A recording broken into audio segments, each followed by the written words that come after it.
One winter's night, when the cold wind blew, the engines found it hard to sleep. "What we need," suggested Toby, "is to listen to a story." "A mysterious story," said Percy. "But," added Duck, "it must have a happy ending." "Driver told me a story," said Thomas. So everyone listened. "Once upon a time," began Thomas, "there were 3 little engines who lived in their own little shed on their own little railway. Their names were Duke, Stuart, and Falcon. Duke was the oldest and named after His Grace the Duke of Sodor. He was proud of this and loved to keep the little engines in order.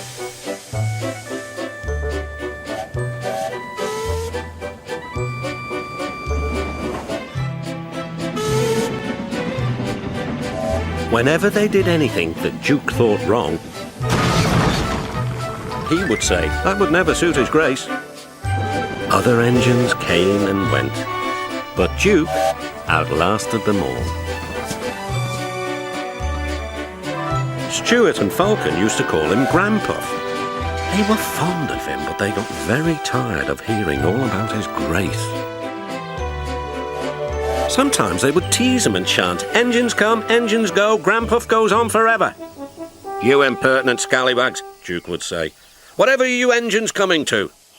'Never mind, Granpuff, we're only young ones.' 'Well, you'd better mind, unless you want to end up like Smudger.' 'Oh, Granpuff, whatever happened?' 'Smudger,' said Duke, "was a show-off. He rode roughly and often came off the rails.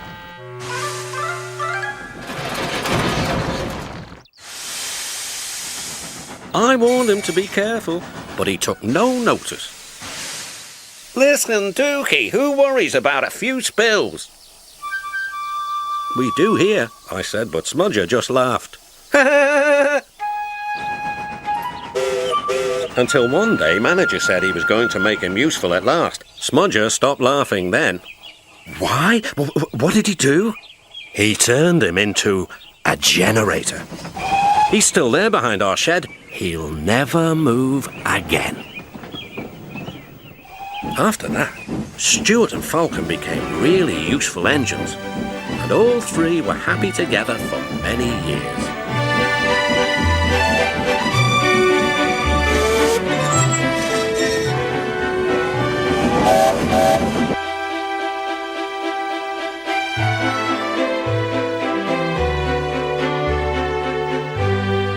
Then, hard times came. The mines in the hills closed. And the railway was closed too. People came to buy the engines. "We'll take Stuart and Falcon." No one wanted Duke. They thought him too old. "Cheer up, Granpuff," called Stuart. "We'll find you a nice railway, and then you can come and keep us in order." They tried to be brave and cheerful, but no one really thought their dreams would come true. Duke's driver and fireman oiled and greased him one last time. They sheeted him snugly and said goodbye. They had to go away and find work. Duke was alone. "Oh well," he sighed, "I'll go to sleep. It'll help pass the time."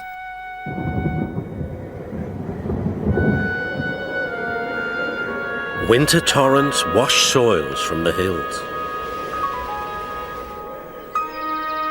Trees and bushes grew all around.